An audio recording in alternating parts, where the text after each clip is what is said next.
حضرت امام مالک رحمت اللہ علیہ د نبی کریم صلی الله علیه وسلم د کلی د مدینه منوره امامو. نو یو ځل د حضور پاک نه تپوسو که په خوب کې حجونه خو ډېر زیات کړي، په د اخر وخت کې د حج شوق راغی چې یاره که لاړ شم یو حج وکړم، حالانکه حجونه یې ډېر کړي. خوله کې دا سوچ ته هسې نه چې د حج دپاره وځم او زما نه سا چېته بل ځای ونه خېږي،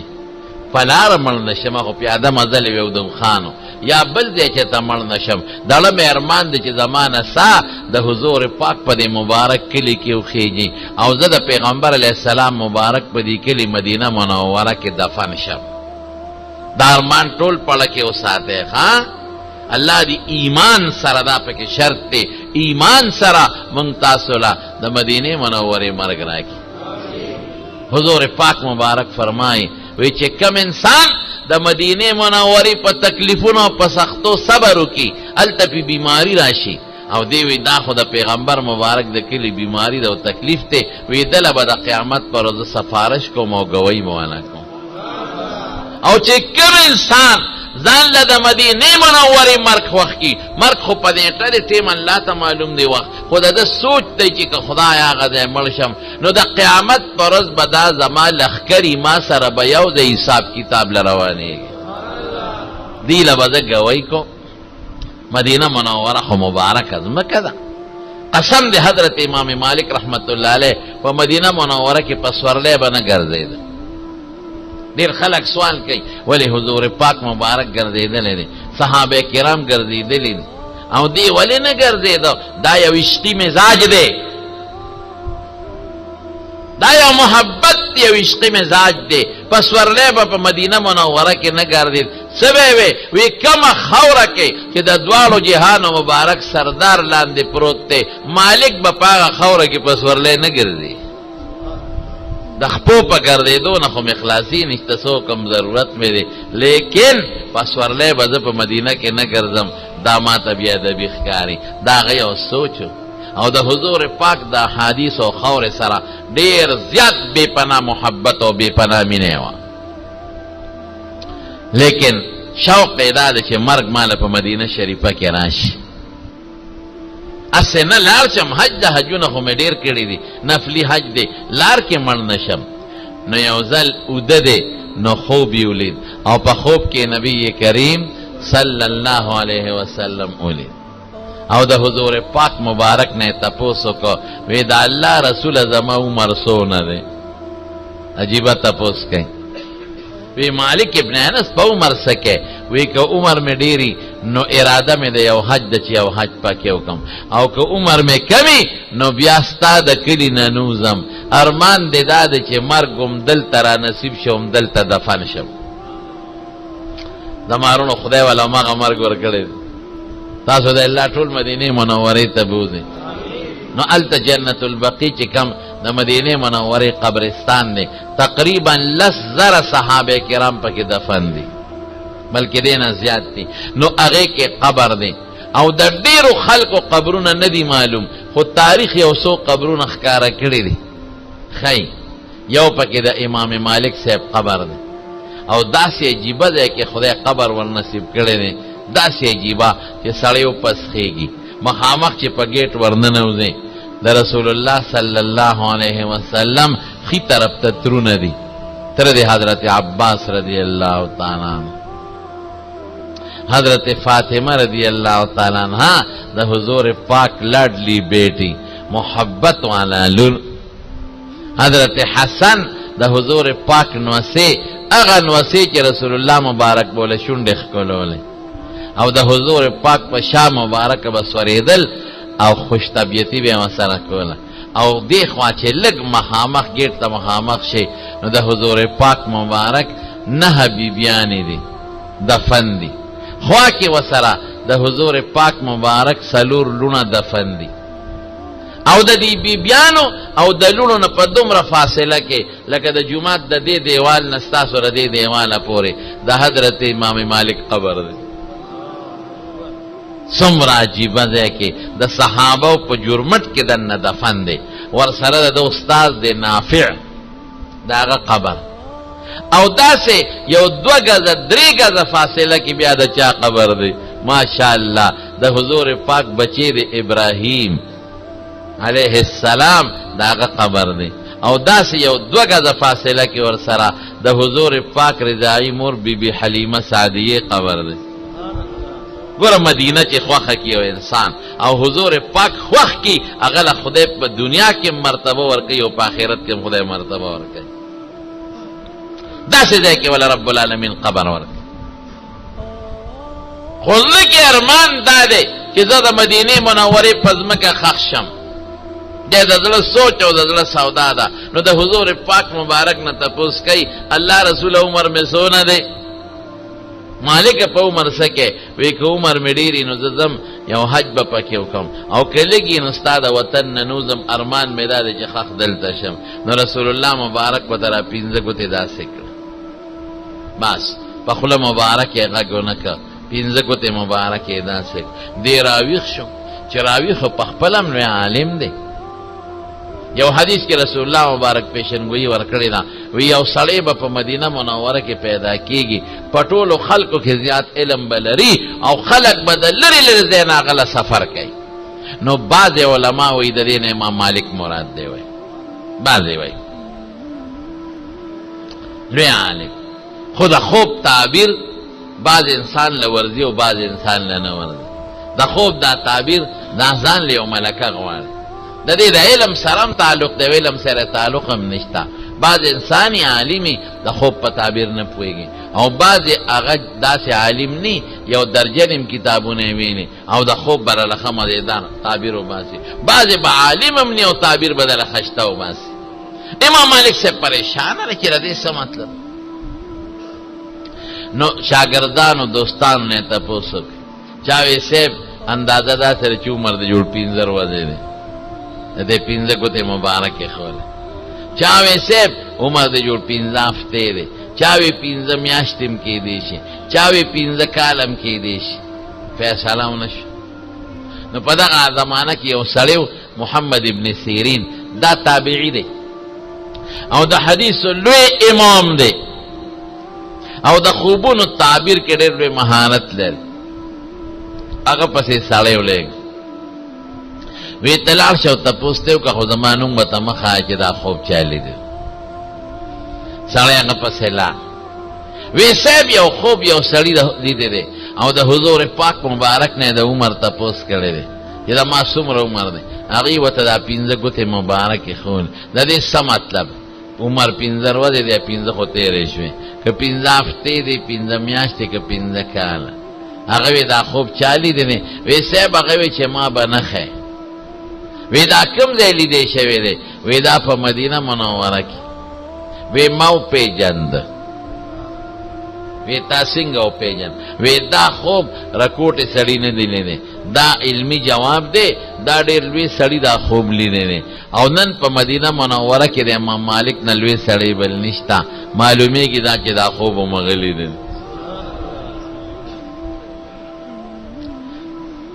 وی مالک ته به ووایي چې د خوب تعبیر دا نه دی چې دا تاسو څه وایئ چې یا 15 ورځې دي، یا 15 هفتې دي، یا 15 میاشتې او یا 15 کاله. دله خدای جیبه علم ورکړ. یو سړی ونه راغی، وی د شپې خوب کې اینم چې په کوټه کې دننه د کټ لاندې مې اور بلیږي. نو هغه ورته وی هله شا به کټ اوچت کا او ځمکه وکنه او پکې لالونه پراته دي. هغه کټ اوچت کا، کوداله موداله یې راواخیسته، ځمکه یې وکنونه، دننه قیمتي سره لالونه پکې راووت.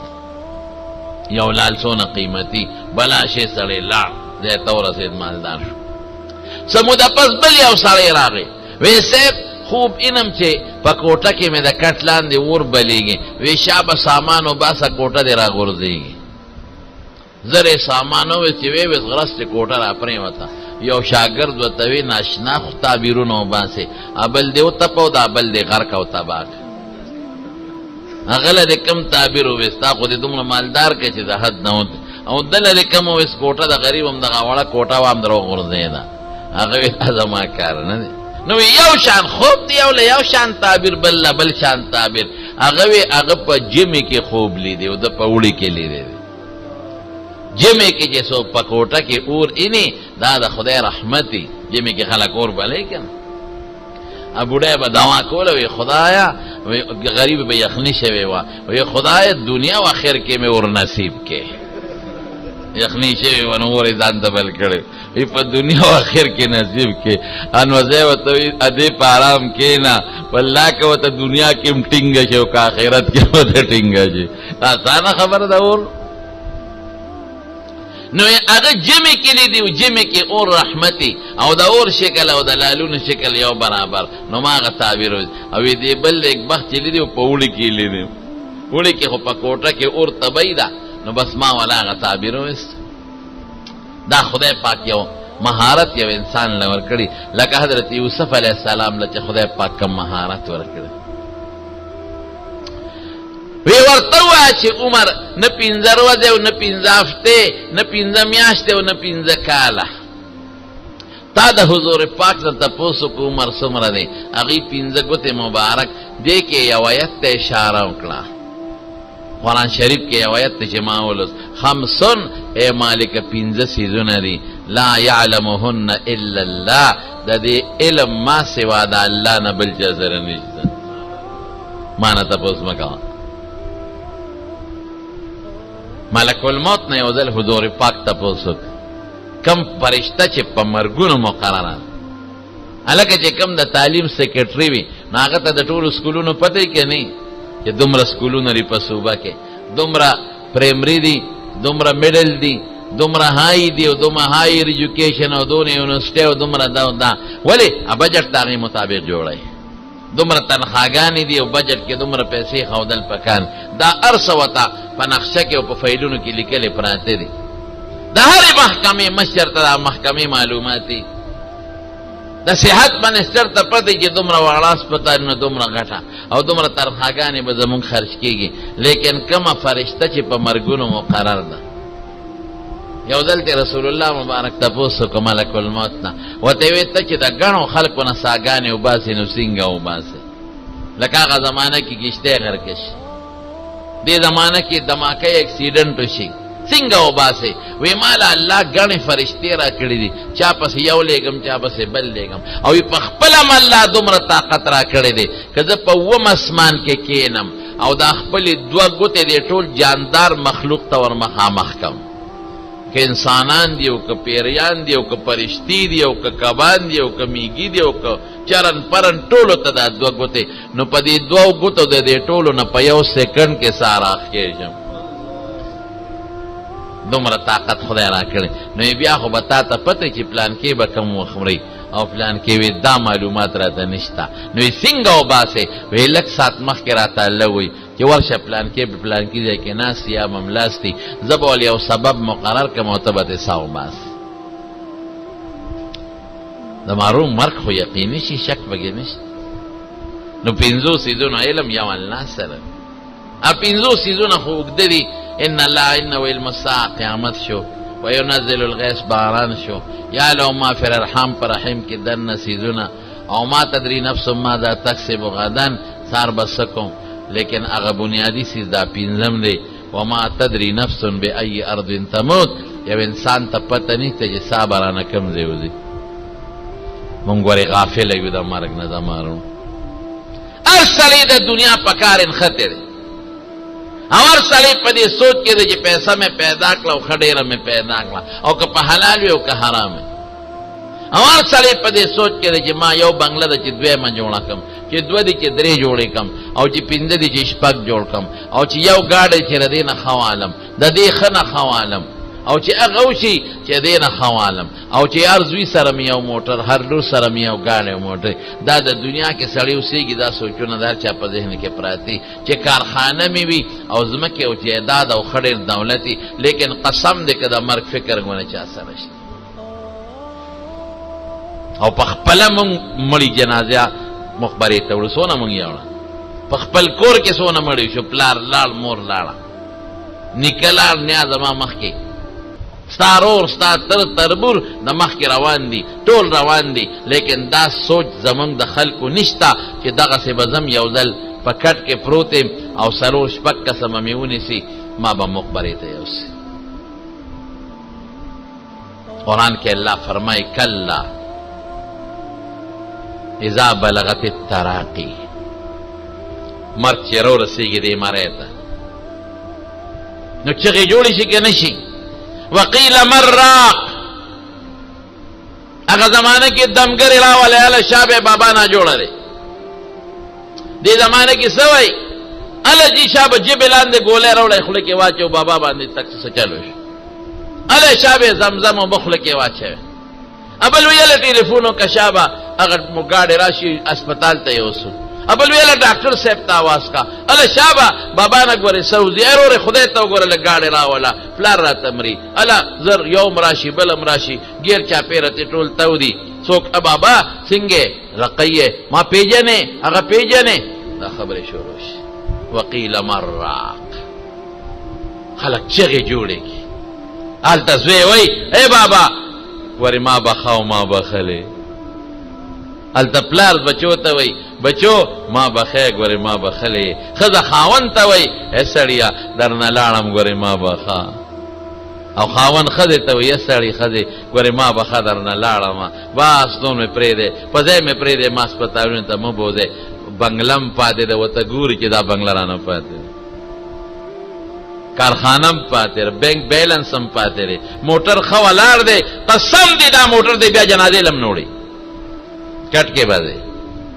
لینډ کروزر ولاړ دی بس دی کې ختم ایسی باس بیا به وطن بیا به ځمکه کې لاندې پروت دی پکې ختم او په جمې کې ټر میټر ارسه ختم دا کومه بستره کې چې پروت دی د فوم او بالښت درته پروت دی دام ختم خاورو ته به دی ډډه والي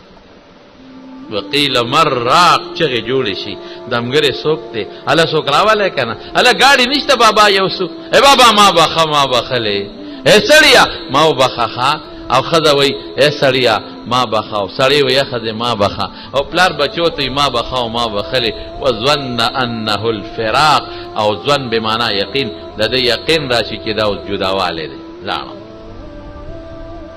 کور ته نیغ نیغ ګوري دا خو ما جوړ کړی ما خو په 1 کروڑ روپۍ لګولې وظن انه الفراق بس دنه لاړم جداوالی راغی والتفت الساق بالساق پنډی پنډی پورې وجنګېږي کتابونه خو لیکي ګوتې والا وتړي پنډی پنډی پورې پېوسې چې مړ شي بیا نه شي لقولی زه څه ویم درته والتفت الساق بالساق دا پنډی مږي یو بل پورې مرګ ډېر ګران کار دی سا وتل ډېر ګران کار دی قسم په خدای حضور پاک مبارک فرمایي وی بدعمل انسان نه چې سوځي بدعمل انسان نه وی د هغې داسې مثال دی لکه د غنو ډکه اونه چې د انسان په وجود کې وردن نه او د هغې هره څانګه د انسان په رګونو کې خورئ او دا اونه تې غونډه راکاږي او بل مثال یې څه ورکوي وی لکه سسپار چې سور کې سور چې رنګ یې تک سور شي په اور کې او په لمدو مالوچو کې راکاږي او دا لوګي کوي دقسې د ده په دې رګونو کې دا سا راکاږي او دا رګونو دا غوښې ورسره بار راوځي د مانو داسې اسانه خبره نه ده افحسبتم انما خلقناکم عبثا وانکم الینا لا یرجعون څه خیال مو دی چې بس پیدا شو خدای ته به واپس نه ځو دا د دنیا ژوند وما الحیات الدنیا الا متاع الغرور خلک یې ټول په دوکه کې دی ژوند اچولی څوک دا سوچ نه کوي چې زه روان یم څوک دا فکر نه کوي پلار لاړ زم هم زم مور لاړه زم هم زم رور لاړ زم ورپسې ځم تره لاړ زم ورپسې ځم ماما لاړ زم ورپسې ځم ترور خاوند لاړ زم ورپسې ځم امام صاحب مړ شو زم ورپسې روان یم ګاونډي مړ شو زم ورپسې روان شم مقبرې ته لاړ شي زما ځای پکې د ښخېدو شته که پکې نشته پنډې مږي یو بل پورې والتفت الساق بالساق الى ربك يومئذ المساق طالبان علما په پیږي مساق سوق د دې وخانو نه چې کوم مخکې روانې هغه ته قاید وایي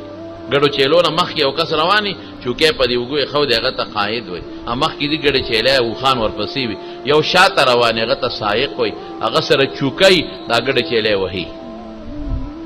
مخکې سره چوکه نی هغه په اوږو یې خودي دا ګډې چیلې هسې ورپسې روانې او دا روستني چې وي دا وروستو هغه څوک دي چې دا ګډې چیلې روانې وي د اوښان روانې کوي نو شاته نه وهي شپېلي ورپسې وي او شړي مساق لفظ دی چوکه ورسرې فرشتې سره او ډب ورکوي روح له روضې که نه روضې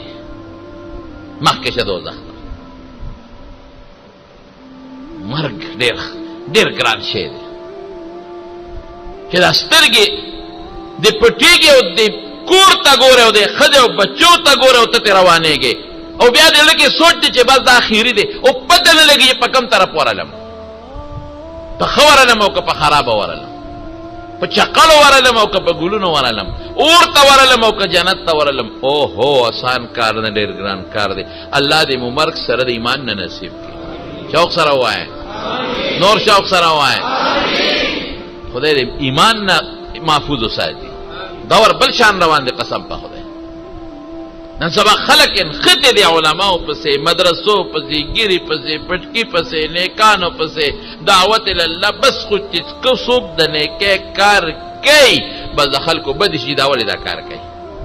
اغیار انخطې دي کافر انخطې دي نو خو لګیا دی خو دشمن دی انخلي به نو مسلمانه ته ولې د خپل دین بنیاد وباسي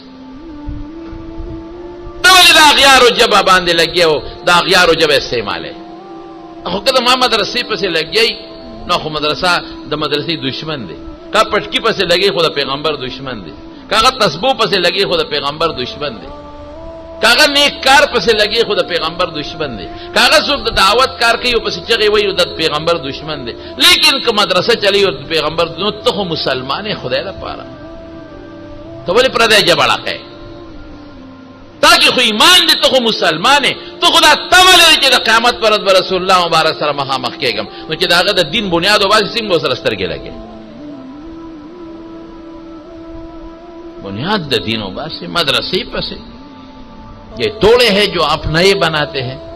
من خوشحالي کو سکولونه چې څومره ډېر شي نو ښه خبره ده چې څومره ډېر شي تعلیم به عام شي ګوره هلته څه وایي چې سکولونه ډېر شي تعلیم به عام شي نو خدای بنده چې مدرسې ډېرې شي نو علم به عام شي که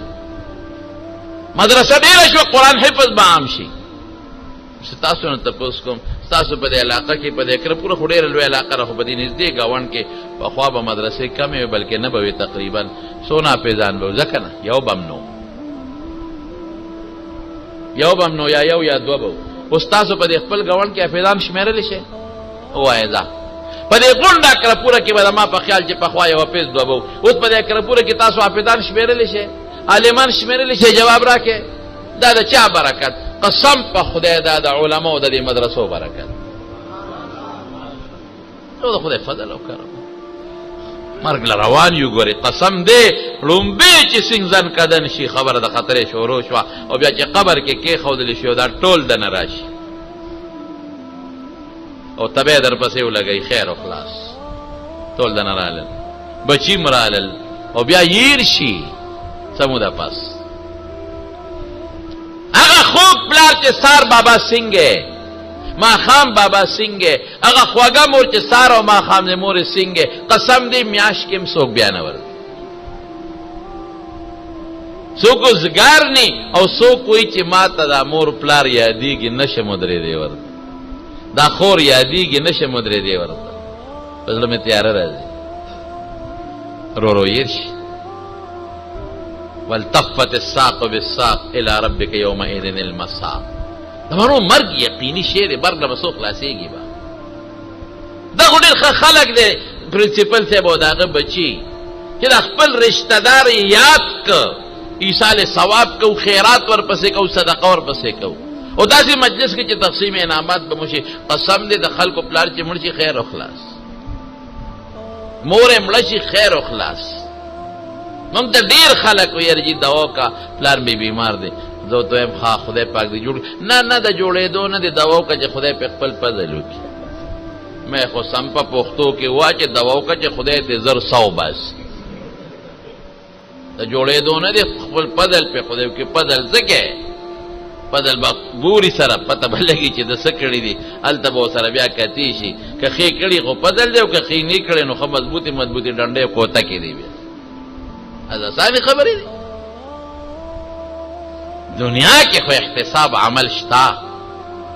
په دنیا کې خو اره پرنسپل هم د خپلو استادانو سره احتساب کوي څو ورځې حاضري ولې نه کوي ولې ماشومانو ته سبق ښه نه کوي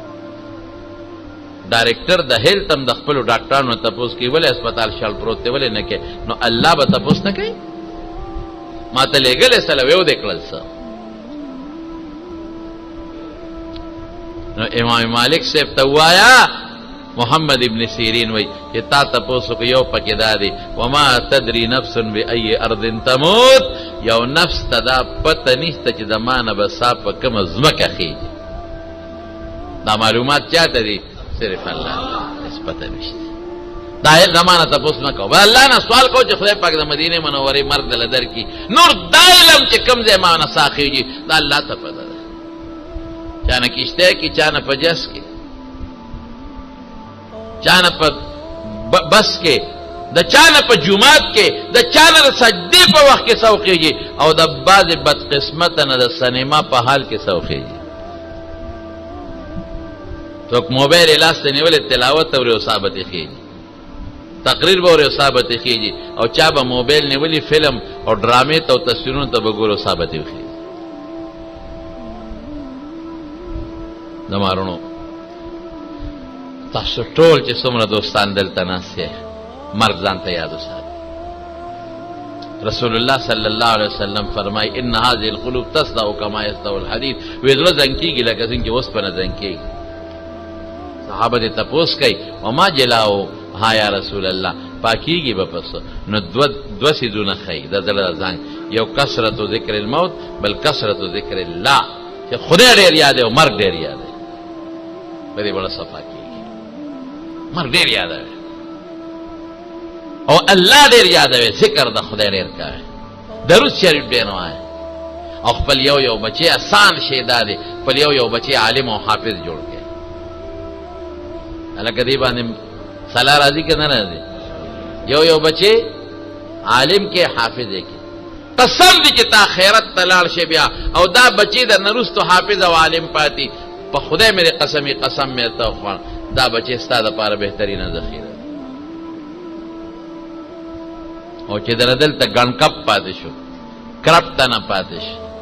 غل پاتې شو ډاکو پاتې شو بیلمازه پاتې شو نو سبب یې ته تا ورته نیغه لاره نه ده ښوولی نو قبر کې به تا سره کتې کېږي دا څومره خوشحالۍ خبره ده هم د ایصال ثواب سلسله نه هم به کې دوی تقسیم انعامات سلسله شروع کړې و آخر دعوا